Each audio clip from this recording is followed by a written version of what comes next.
Breaking tonight, RCMP confirmed one person has died from the Bald Range wildfire as thousands remain on edge, waiting to hear if their homes have been destroyed. There's explosions left, right, and center, and the noise from the fire, it's just louder than hell. An entire municipality forced to flee, some witnessing the flames move in just before they got out. I just saw a lady in there that lost everything. The exhaustive efforts to limit the damage. As trade talks with the U.S. pick up, there's criticism Canada is giving up too much too soon. If we continue to give in concessions, we continue to lose our sovereignty. Why some are concerned about the state of the negotiations. Could Canada's next ISS astronaut get the nod to go on a spacewalk? When you open a door and you look and you see the planet Earth as a ball below you, your mind just can't compute. One-on-one with Joshua Kutryk on how he's trying to prepare for his upcoming historic mission. From CBC News, this is The National with Paul Hunter. Thank you for joining us. Ian is away.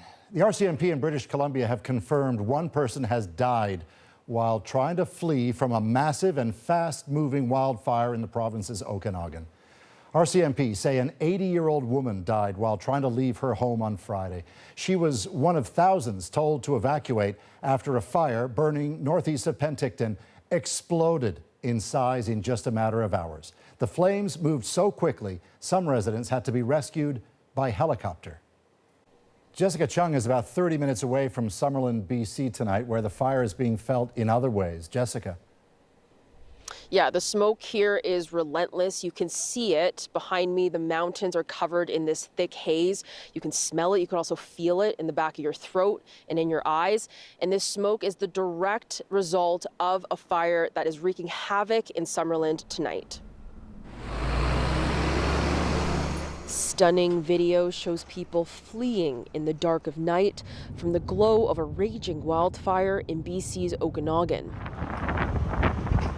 The Bald Range fire has grown by 30% since Saturday, reaching 136 square kilometers. That after it nearly doubled in size overnight Friday, shortly after igniting. It prompted the whole community of Summerland to flee.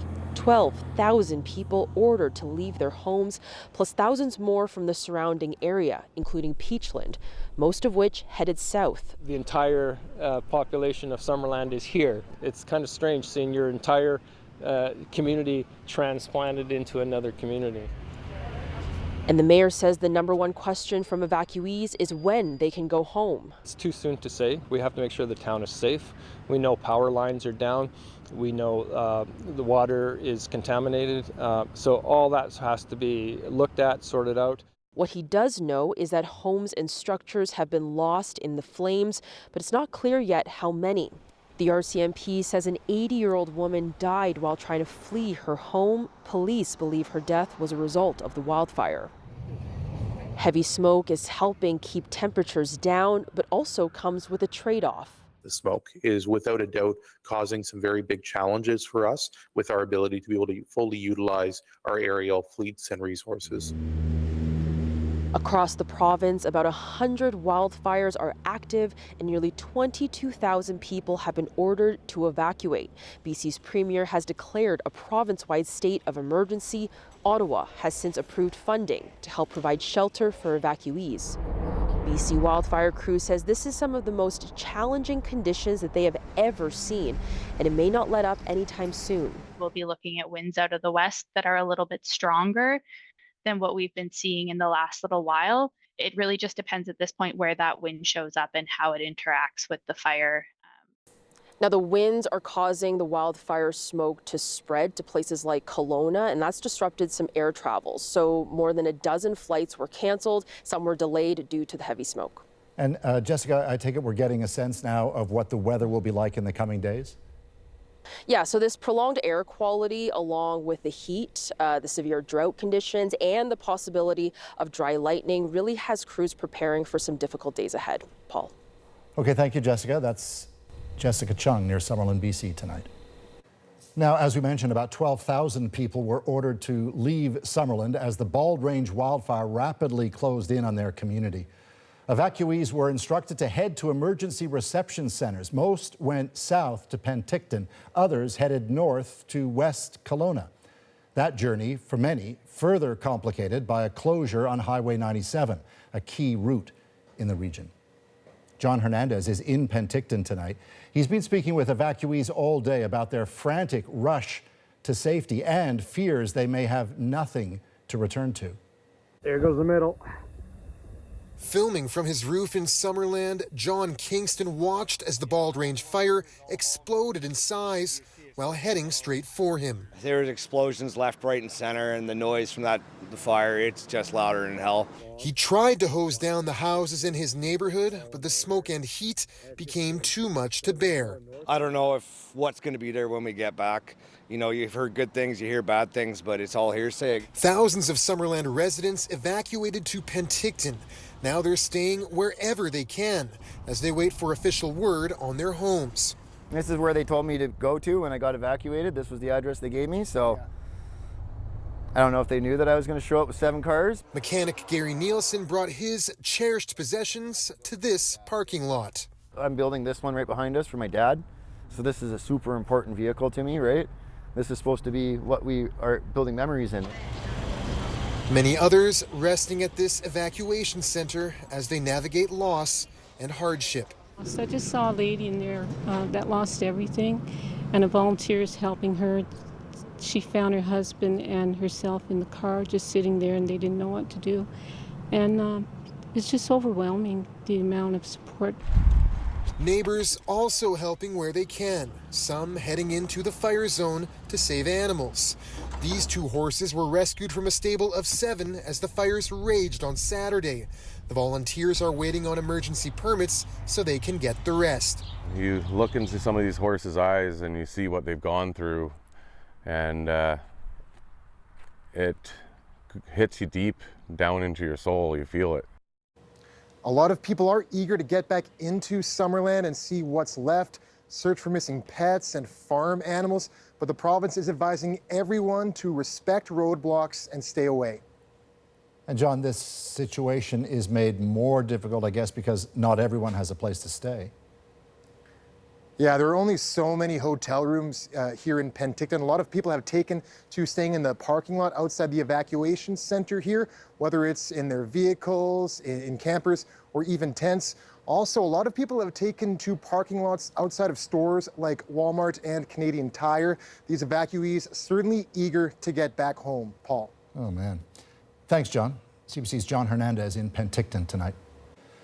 And there's some good news in the firefight. Crews are making progress on a wildfire near Vernon, BC. The Bradley Creek wildfire that burned at least 230 properties is no longer considered out of control.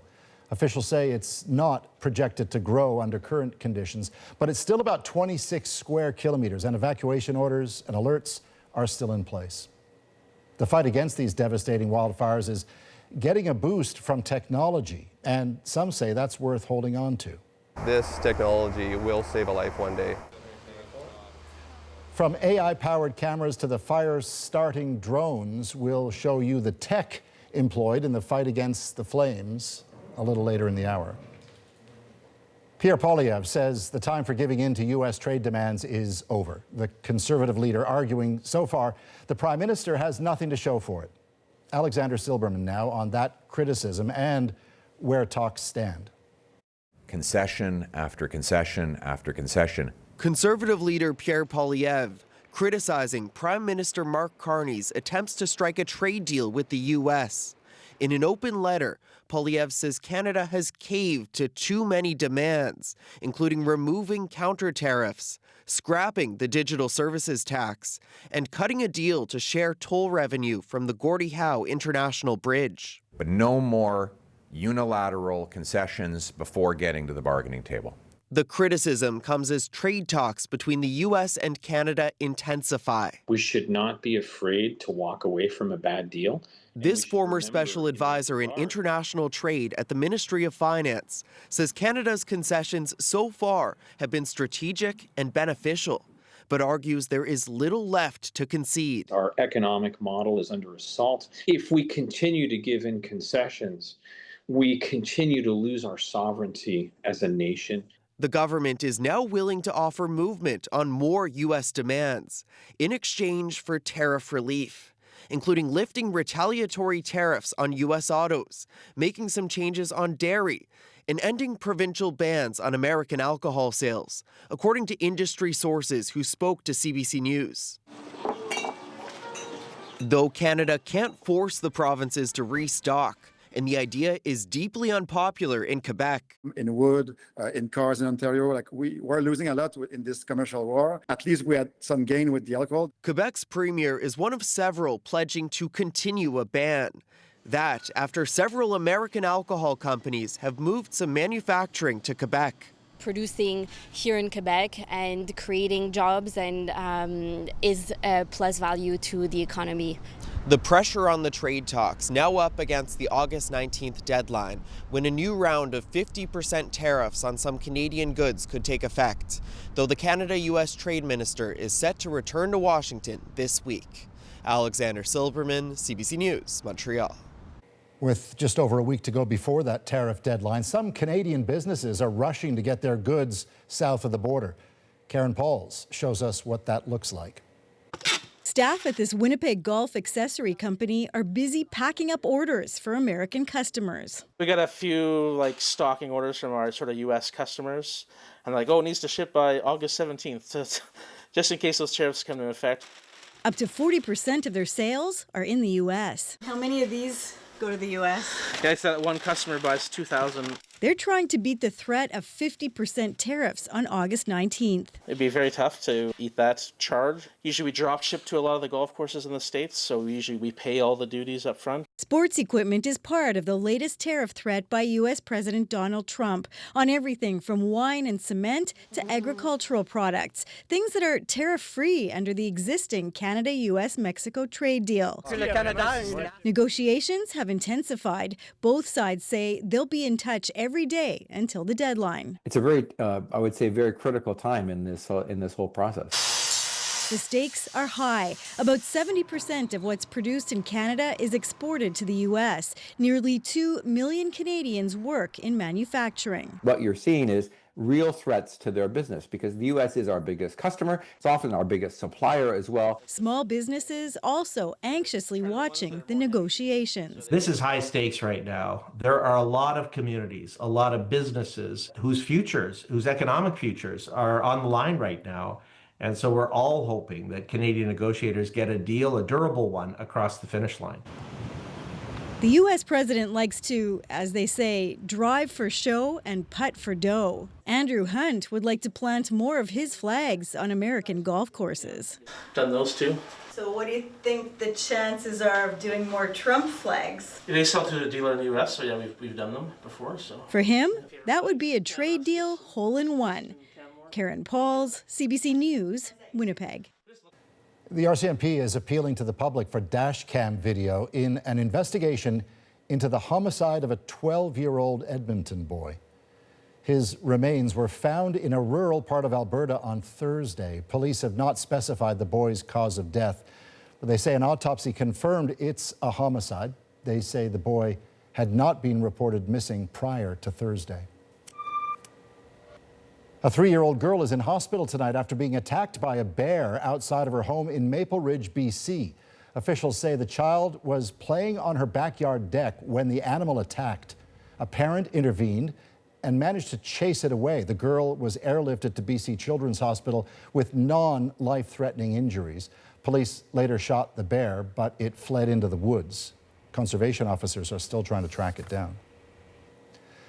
Israel has confirmed it is rejecting the U.S. president's Gaza peace plan, and the Israeli prime minister is doing so bluntly. Caroline Bargut on why Benjamin Netanyahu is going against Trump and the reaction inside Gaza. For the first time since Donald Trump announced what he called a monumental step forward in his Gaza peace deal, a massive blow from Israel's prime minister. Benjamin Netanyahu telling his cabinet Israel rejects the 15-point plan. We do have an understanding with Israel. This comes just 10 days after Trump said mediators had struck a historic agreement with Hamas.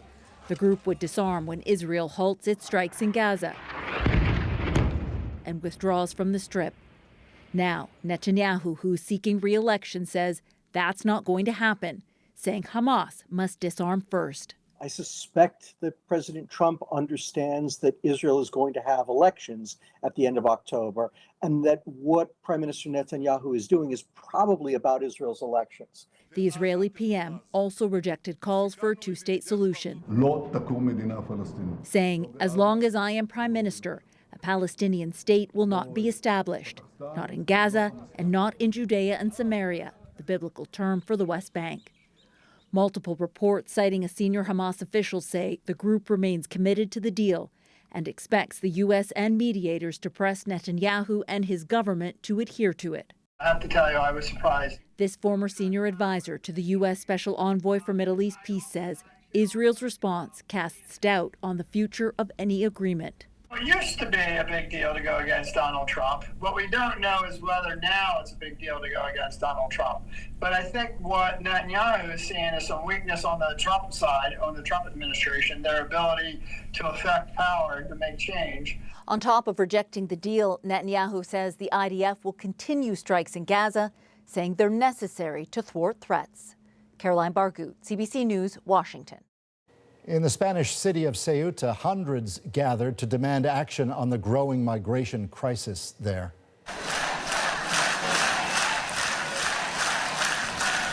This follows a mass crossing from neighboring Morocco late last month when more than 70,000 migrants entered the city. Dozens died in the rush. Most have since returned home, but hundreds of unaccompanied minors remain. Protesters say the crisis is draining resources as frustration mounts over the government's response. Well, if you've looked at housing listings lately, you might have noticed that AI photo generators are getting a workout by some of those who are selling their places. In some cases, they're labeled as being virtually staged, but in this case, there was no label over the photos. So what are the rules realtors need to follow? Plus, the next Canadian heading to space talks risk and reward as plans are made for science on board the ISS and spacewalks outside of it. It is hands down the riskiest thing that we do in outer space. Why so many astronauts want to be the one to suit up. And this hamster runs literally like he's training for a marathon. I knew he was running a lot, so I wanted to measure that. You won't believe how many kilometers he clocks per night. We're back in 2.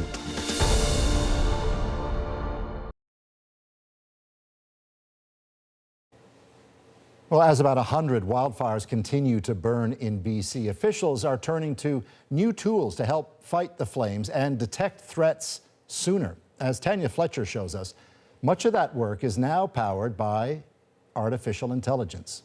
Over time, it'll move, does a 360, but it's essentially the eyes of our system. Perched atop a student dorm building on Burnaby Mountain, this AI camera is one of 6 newly installed around the region, constantly scanning the horizon for signs of smoke. Zooming in, zooming out of certain areas, and if it does sense something, it's going to zoom in and analyze it. The camera spotted this recent wildfire in Metro Vancouver, alerting crews even before a 911 call is made, allowing them to respond more quickly. Firefighters have also installed 45 chemical-sniffing ground sensors attached to trees deep in forested areas like this one on the side of Burnaby Mountain. The new cameras and sensors are now being used in Kelowna and Vernon too, BC leading the country in wildfire detection. Because of this impact, I can honestly say that this technology will save a life one day. This destructive fire season marks another Canadian first, using this drone to carry out a controlled burn on an active wildfire. Hovering over the flames tearing through the Fraser Canyon, it drops mini fire starters as part of a planned ignition. Crews who've been testing the technology for years say they shed a happy tear to see it in action in real life. Those happy little moments are fleeting in these types of wildfire seasons. It's not every day that you get to see something that that can help you in the future. We can start there gathering data on how. Meanwhile, inside this lab at UBC, researchers are training AI chatbots to help crews triage fires and prioritize locations using real-time data. Based on current scenarios, predictive modeling presents decision makers with various outcomes, weighing factors like evacuation impacts, structure loss, and environmental damage. With what we're doing, they can see cost, consequences. But he says they will never train artificial intelligence to decide which option is best, because, like many in the field point out, technology can never replace human intuition. Tanya Fletcher, CBC News, Vancouver. Meanwhile, AI is also creeping into real estate listings. Whether you're looking to buy or rent, there's a good chance you're seeing more and more altered photos, sometimes without your knowledge. Avneet Dillon from CBC's Fact Check team shows us how the technology is being used and the rules around it. These photos are from a Montreal apartment listing on rentals.ca, but the images aren't real. They're AI generated. We dropped the photos into OpenAI's image detector, which found they were generated using its AI tools. Real estate listings are increasingly using AI for their photos. In some cases, they're labeled as being virtually staged, but in this case, there was no label over the photos and no indication in the description that the listing contained AI generated images. There were some photos in the listing that appear to be real, like this one. It shows an empty room while the AI-generated image shows it furnished. There's also this empty room photo and these hallway photos. When we dropped these into OpenAI's image detector, its tools were not detected. But some rooms, like the kitchen, are only shown using AI-generated photos. Other listings, like this one for a townhouse in Paris, Ontario on realtor.ca, do put labels over the altered images. This exterior shot is labeled as AI-generated, as are several of the interior photos. Realtors across the country use the database MLS to list properties. According to MLS advertising rules, AI or other digital alteration isn't banned, but it can't be used to create or alter images in a way that does not accurately depict the listed real estate. So a realtor can use AI to stage a room, but they're not supposed to mislead people. For example, they can add a couch to a room using AI, but they can't add a window to a wall that doesn't already have a window. It's also best practice to show both photos, the one before it was altered and after. But as you can probably tell, not all agents are following these advertising rules, and it's not clear how the rules are actually enforced. If you are seeing other photos or videos you'd like us to fact check, send us an email at ask@cbc.ca. Well, here's some good news for Quebec shoppers. The price of fresh, sweet corn on the cob is way down, and store shelves are packed. Natalia Weichsel on what's behind the sudden surge in supply. Sweet corn season has arrived in Quebec, and this year farmers' fields are overflowing. So it was a little bit late getting started, but we're in the full swing of it now. This farmer says a chilly spring delayed crop development, but a recent burst of hot summer weather triggered a huge growth spurt. We got 6 different varieties here, and they all have different maturity dates, but this year they all came in at the same time. That sudden surge has overwhelmed store shelves and sent prices plunging. According to data from the Quebec Vegetable Growers Association, local corn prices plummeted by 23% in the last week on average. In 1 week, just here at La Place des Producteurs, the price dropped by more than 50%. And though these deals are sweet as corn for consumers, demand from U.S. buyers has also decreased, likely because crops have also been strong south of the border, says the Growers Association. When there's no shortages, usually we are, unfortunately, we keep our vegetable at home. Despite slimmer margins on corn, this season has also been profitable for other types of vegetables, ensuring Quebec farmers still yield a profit. Our vegetable growers are really good to manage financial risk. Even if they sell at a loss for one item, sometimes they can still be okay in the end of the season. Here at Quinn Farm, just outside Montreal, visitors can pick their own corn, and people just can't get enough. We tasted it, it's really good. And then he asked me to try the other one, and it's even better. Basically, I'm going to take half. Best corn around. The owner says the corn is so good, you can eat it raw. Try that. In Quebec, another wave of produce is on the way, with fresh broccoli, cantaloupe, and local lettuce heading straight to store shelves. It's the right time to save on the groceries and buy local. For shoppers, the timing couldn't be better. Natalia Weichsel, CBC News, Montreal. All right, so from the cornfields of Quebec to, well, pretty much the exact opposite. It is a high-risk undertaking to spend 6 months on the ISS. There's no doubt about it. Before he blasts off to the International Space Station, Canadian astronaut Joshua Kutryk on the mission ahead, including the hazards. This is a huge machine that's flying at 30,000 kilometers an hour in the vacuum of space. His story when we come back.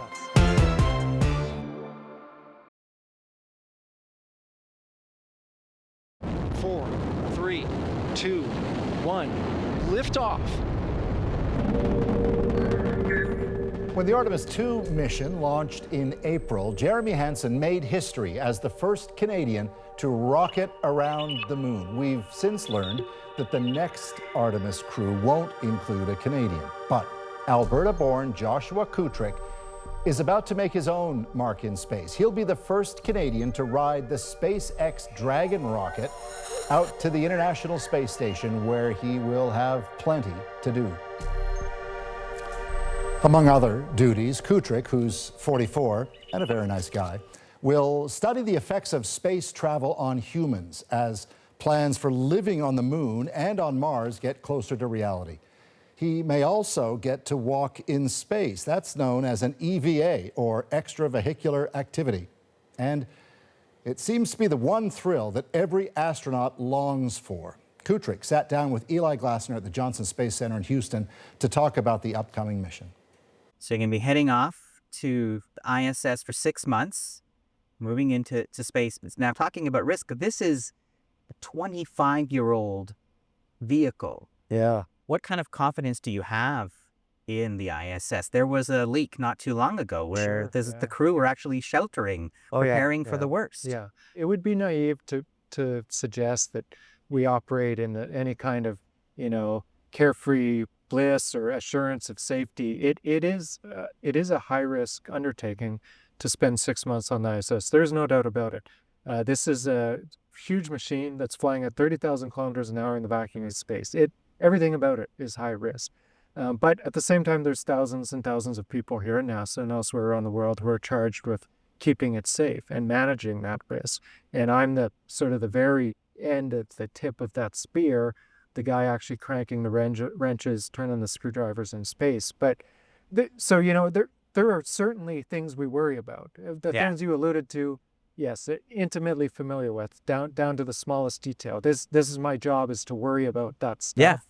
But in the grand calculus, we still think it's safe, and the risk that is left is worth taking in the name of the bigger objectives like science. It doesn't get much more outer space than a spacewalk. Mm-hmm. Talk to me about EVAs and what's the risk there and preparing for just being tethered and being out there. EVAs are a bit of a catch-22. They are, for every astronaut, the ultimate dream. We all want to do that more than probably almost anything else we want to do in orbit. At the same time, we only do them if we really have to do it. It is hands down the riskiest thing that we do in outer space right now, is put someone into one of these 300-pound suits and push them outside the front door of space station. On our mission, we know already that we are really going to have to do it in a couple of cases. One is to do with the power system on ISS. The other is to do with this physics machine called AMS. It's an advanced magnetic spectrometer. These things have to be fixed. And so our expedition will be responsible for some of this. Again, when you get into the question of which crew members actually does what task or what EVA, it's complicated. There's thousands of factors, and we don't know yet who will do them. But it could be you. It could be, and of course we would all love to do it. Have your colleagues that have been up there, have they tried to prepare you for, what is that view? How do you take that in when you step outside? We all talk amongst all of us about everything to do with these missions, and EVA is certainly one of them. It's neat. Most people will tell you the first time that they open that hatch, that front door, they're almost sometimes frozen with bewilderment, with amazement. They feel like falling. You don't feel like falling when you're in ISS, but when you open a door and you look and you see the planet Earth as a ball below you, your mind just can't compute. And for most people, there's a solid couple of minutes of just sort of hanging on, trying to catch your breath, reframe your mind, get calm, and then be able to go on with the task. I remember talking to Roberta Bondar and like, will you have that a couple of moments just to take it in? Yeah, we account for that. So yes, yeah, we call it adaptation. Yeah. Adaptation. Yeah, it's a very, very technical term for like an amazing, beautiful thing to experience, I imagine. Yeah, well, there's lots of aspects to it. I mean, it is amazing, it is beautiful, but there's also negative sides. I mean, people get confused, they get twisted upside down. Their vestibular system really struggles. Often, early in these missions, people get really sick, right? Other kinds of medical problems are quite common. So it's a real thing that we plan for and try to deal with, manage, prepare for. The earliest Joshua Kutryk and 3 other astronauts could launch into orbit is September 12th. Closer to that time, we'll bring you the rest of this interview with Eli. They covered a lot more than what we've shown you tonight. All right, so hamster running in a wheel, not news. Hamster owner tracking the hamster's distance using a popular workout app. Well, this you got to see. My hamster has a Strava premium subscription. You won't believe how far this little guy can go. Seriously. We're back right after this.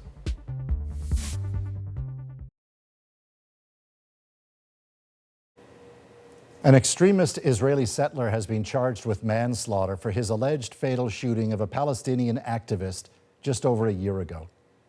This is the first such indictment from Israeli prosecutors in years. The victim, Oda Hathlin, was an English teacher involved in the making of an Oscar-winning documentary. The accused is Enon Levy, a settler sanctioned by Canada and a figure we've reported on before.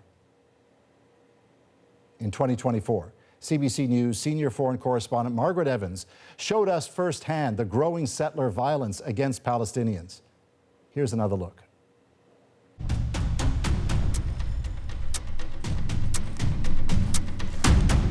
Give me passport, please. I'd really like to see your ID saying you're a soldier. This is not the law in Israel. Give me passport. These are the foot soldiers of Israel's settlement enterprise in the occupied West Bank at work. You know everything here. Give me, please. Here, please. Do not touch me. Hey, hey, hey! Hey! They're now actually putting handcuffs on him. Their tactics are increasingly hard-line, say the Palestinians enduring them. I want to keep my eye on him.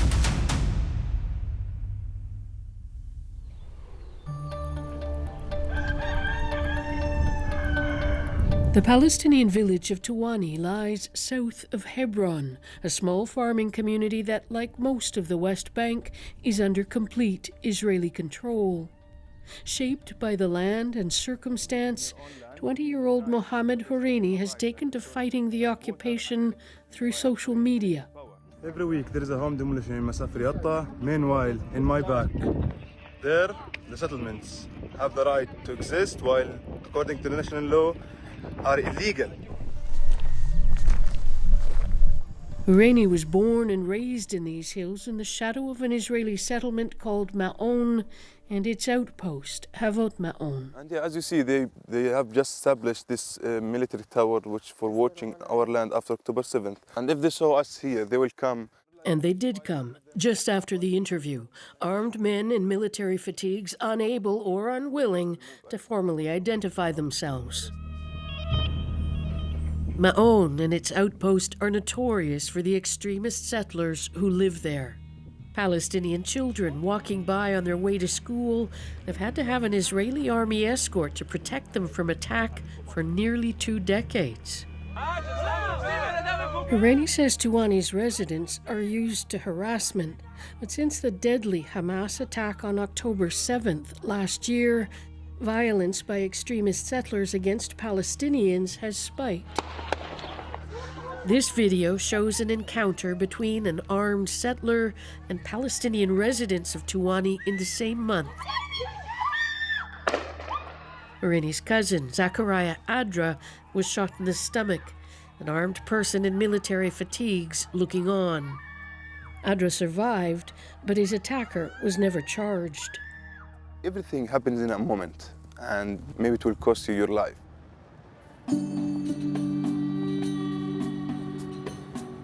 The land in the South Hebron Hills can shift in and out of focus when the sand slips loose from the hard desert floor, a little like the dream of a Palestinian state.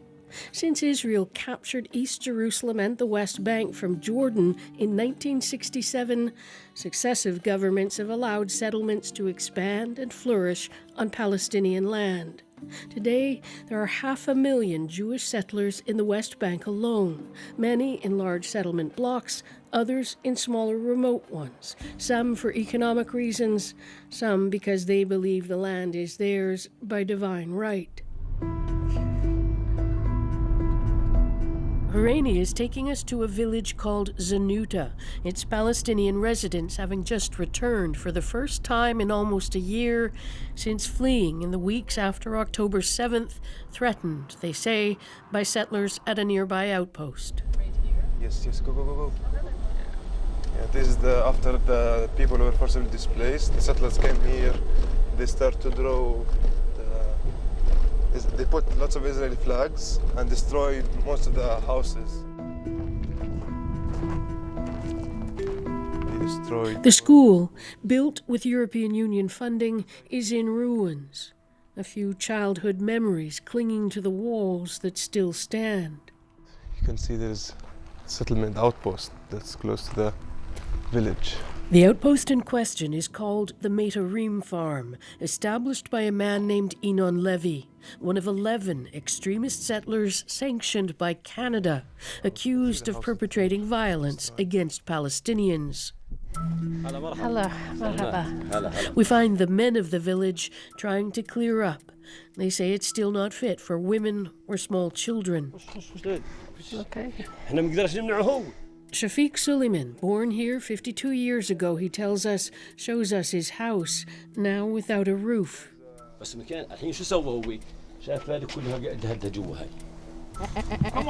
The farmers and herders who live here only returned after an Israeli Supreme Court decision said they could. But they've come with solidarity activists from Israel and abroad for added security. And they're not allowed to rebuild their homes destroyed in their absence because the area has been dubbed an archaeological zone. The residents show us video they say is of Levy and others harassing them as soon as they returned, driving quads through their herds.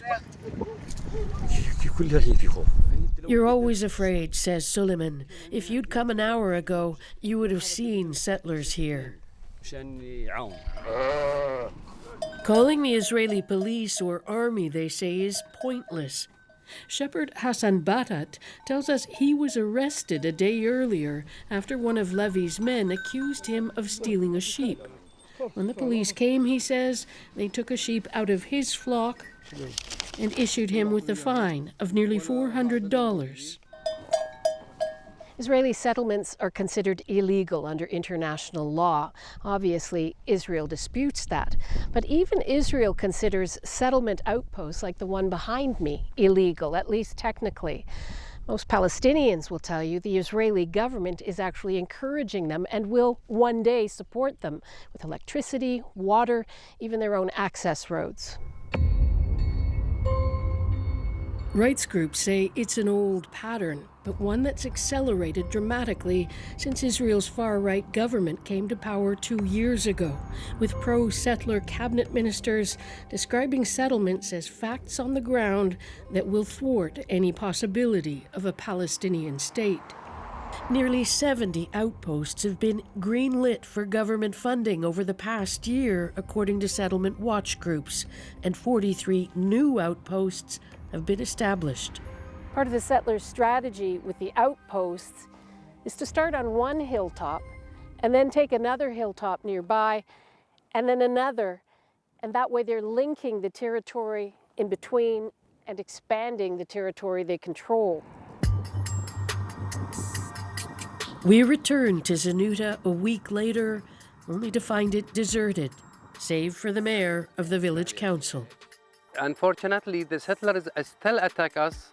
Fayez Tella says October 7th and the war in Gaza that followed has given cover to those in Israel determined to annex the whole of the West Bank.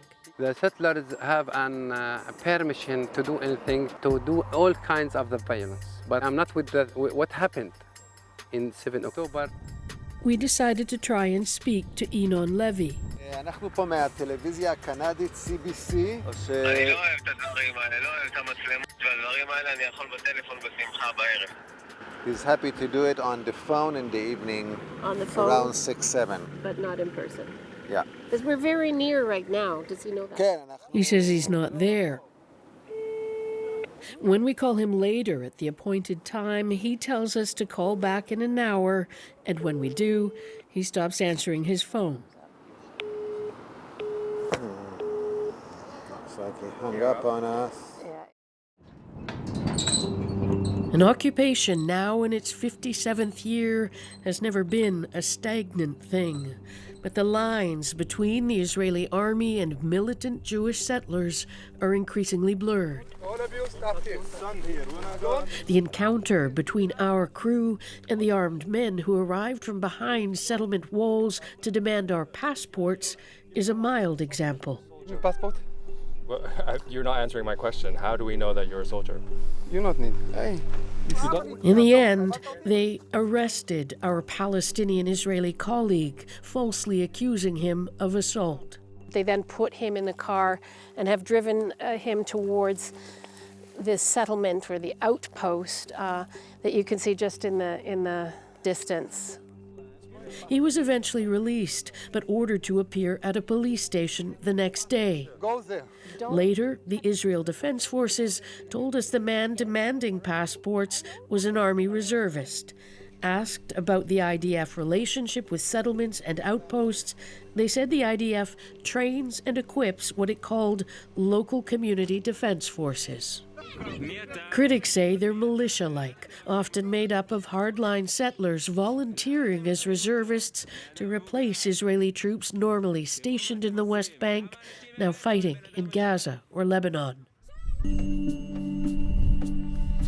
Mohammed Horeini's chosen path, he says, is one of activism, non-violent resistance to the theft of Palestinian land. The teachings, he says, of his father. And what do you think about the sanctions that some countries, including my own, put on individual settlers? Is that helpful? Did you see any change after all of this? Did you see settlers stop their crimes against the Palestinians? No. If anything, he says, they're emboldened. What happened to his cousin has shaken him. That's the point, he says. To scare you, to intimidate you, and put an end for what we are doing, for fighting for our liberation, for our rights, for our land. A part of Horeini's routine now is to make sure his father is rarely alone when grazing their animals. The settlers and their guards watching in the distance, one more constraint on an already restricted horizon. It is extremely rare for Israel to charge settlers with violence against Palestinians. An Israeli rights group says that since the attacks of October 7, 2023, Israeli settlers and soldiers have killed at least 1,100 Palestinians in the West Bank.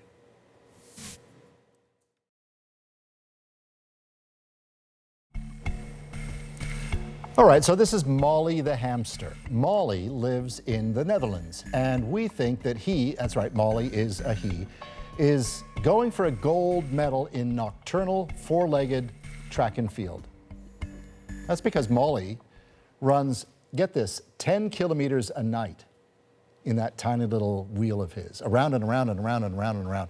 And how do we know that it's fully 10K? Because of his clever owner and a popular sports tracking app. Tonight, his nightly rodent runs make our moment.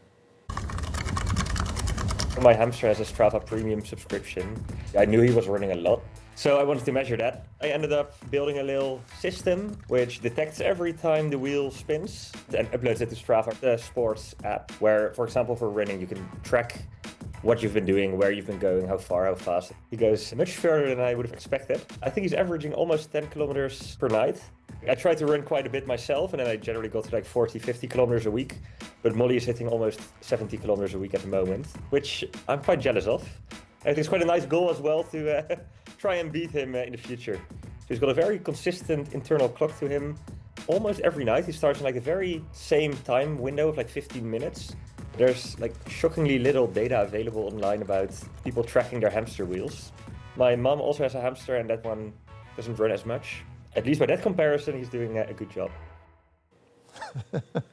You know, I used to always think when I was a kid, I look at hamsters doing that. I used to think they're always thinking, when will I get there? When will I get there? When will I get there? And then they just step up. That's how my brain worked. From all of us here at the National, thanks for being with us. I'm Paul Hunter. Take care.